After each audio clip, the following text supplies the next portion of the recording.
to ruin my life. You tweeted it today, you dumb fuck. You're not a good person. So I said, fuck you two. I'm going to kick. I don't fucking know. I have his address. You guys are dumb as fuck, man. You made me want to kill myself.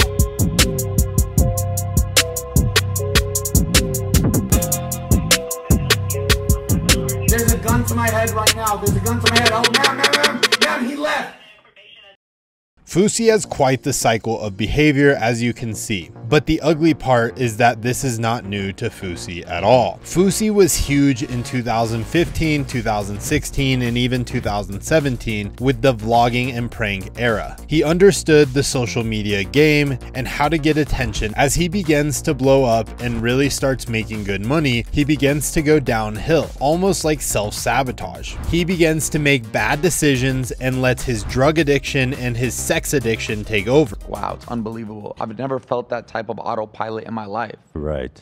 And so how did you get control of it? Years.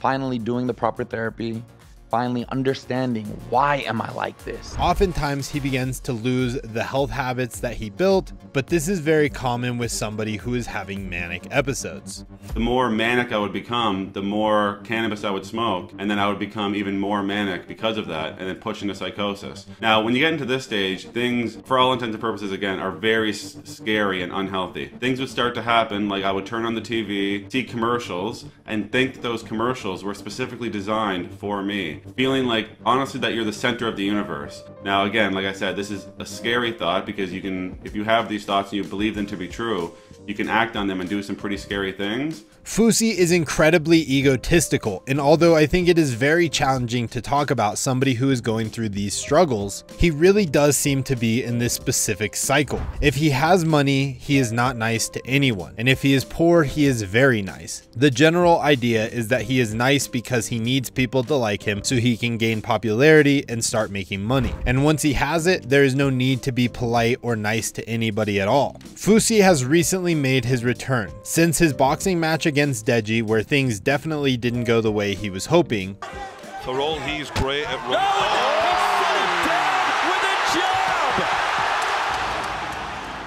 He started streaming on Twitch and talking about how he wanted to do a 24/7 live stream, which for anybody in any mental condition would be less than ideal, allowing your entire life to be viewed. When the live stream first started, the content was significantly different. It was much more wholesome and down to earth. But as he would do more crazy or wild things, the more views he would get. And as we know, Fousey is very into making money and gaining popularity, as he is constantly flexing this aspect of himself to his audience. And as his audience wanted crazier, that was exactly what he was going to do. There is one very unfortunate situation with a girl at the airport where he decided to chat with her at an airport bar. We can see that she is obviously fairly intoxicated, and as Fousey and her were talking, we can see that they overall hit it off, and she became more and more comfortable with him. She even let him in on a very personal topic where she talks about she was a part of the sex traffic industry. I got sold into the sex trade.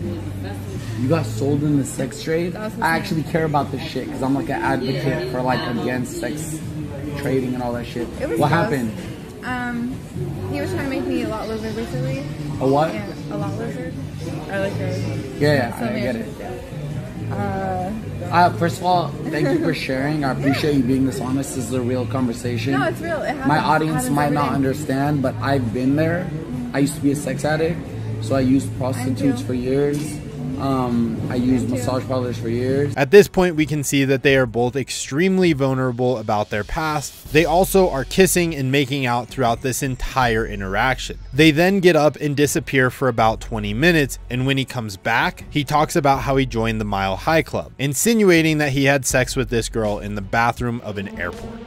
I just joined the Mile High Club. And I know it doesn't count as the Mile High Club because I was in the airport, but I still joined it. I swear to God, I swear on everything I love. I swear on everything I love. I just joined the Mile High Club in the airport, in the men's bathroom. Now, this is wrong on a lot of different levels. It is a terrible situation. After he's boasting about having sex with this girl on his live stream, he sees that the response is incredibly negative and says that he was just kidding, trying to take it all back. I didn't do shit. I tried my absolute best. If I got canceled in that 30 minutes, I'm sorry. I didn't try to. I swear to God. I didn't try to take her number. I didn't try to take her, like, literally, I could have done so much with this girl. I'm not saying that to be arrogant. I'm not saying that to be arrogant.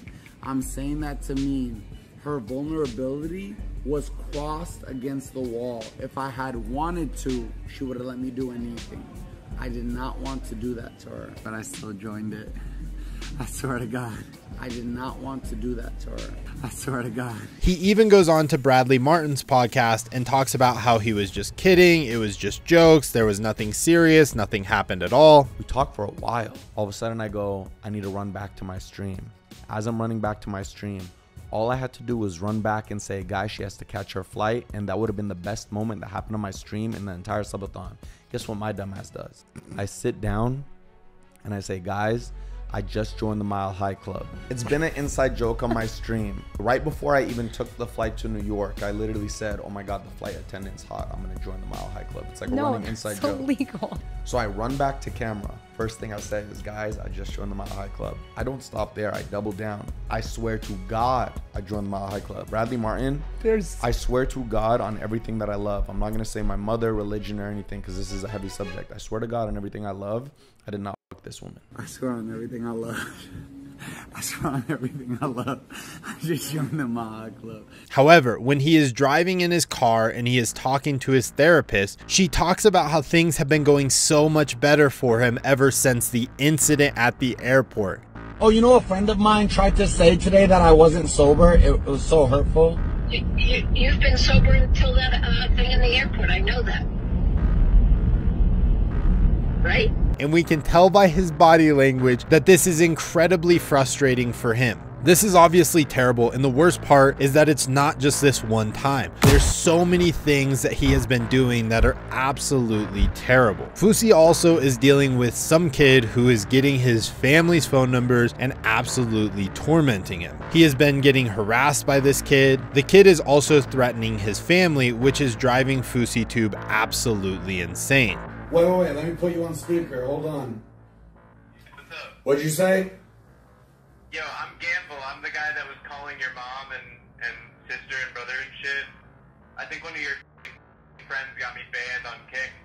Can you hear me, buddy? You know we have your address, we have your number, we have everything. Oh, you like doxing too? Hey, I know where you are right now and I live here, buddy. Come over here, bitch. And since we can tell that Fousey is far from a normal or regular headspace, this is the last thing that he needs. One night it became too much and he ended up calling the cops on himself, lying to the police and saying somebody was holding a gun to his head. And when the police come, he starts screaming and yelling at them in his hotel room, where he ends up getting arrested on stream, and the cops took him to a mental hospital.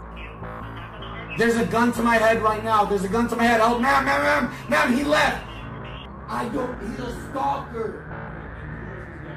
I don't know. I have his address. I said grab my security 20 minutes ago. You guys are dumb as fuck, man. You guys are literally dumb as fuck. Fousey has also been extremely aggressive. He gets interviewed from some kid and he gets asked a question about Keemstar, who is just another YouTuber who they don't get along very well together. Keemstar is constantly calling out FouseyTube on all of the things that he's doing wrong. First of all, you're bringing up so much fucking old shit that I don't even remember. Because it's unhealed trauma, Keem. You made me want to kill myself. Oh, you're not a good person. Okay, I'm not a good person. I never claimed to be a good person, but you do. You claim to be a good person, and I saw what you did to that girl in the airport. It was fucked up. Oh, you saw, you fucking lying fuck. After this kid asks Fousey the question, Fousey absolutely loses his mind on this kid. What's gonna happen? Are you guys ever gonna be homies again, or? We actually resolved it today, and I'm gonna tell you something. You had the chance to interview FouseyTube. You could have asked me for life-changing advice. How do I get out of depression? How do I do this? And you chose to ask me about drama. This is gonna go viral for you either way. I literally screamed, he made me want to kill myself. And you just asked me that question to trigger me. Get the fuck away! Get the fuck away, Fousey, there's no way you're doing this at Douglas Skates right now. There is also another instance at a restaurant where Fousey fans are calling the restaurant that he is eating at and saying he is going to blow up the restaurant, when a waitress simply comes up just to let him know about the situation and that it's causing the restaurant a lot of problems. He freaks out on her.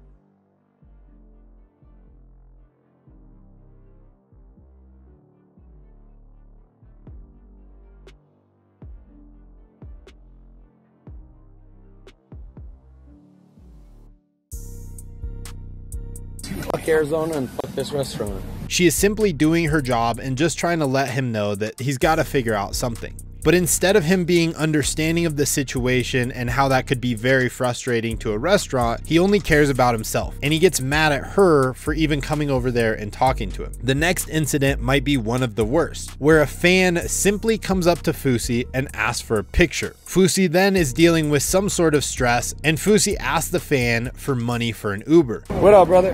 They're good. They're good. Huh? Of course you can, my brother. 1 second. Let me find my wallet. Can I get a credit card? I don't have my credit card. What do you mean, bro? I just need it for 2 seconds. I gotta pay my Uber. Oh, no, don't take a picture. Can I get a credit card? No, I don't have a credit card. Huh? I don't have a credit card. Hey, I was about to give you $1,000. You wanted a picture with me and you wouldn't even pay for my Uber.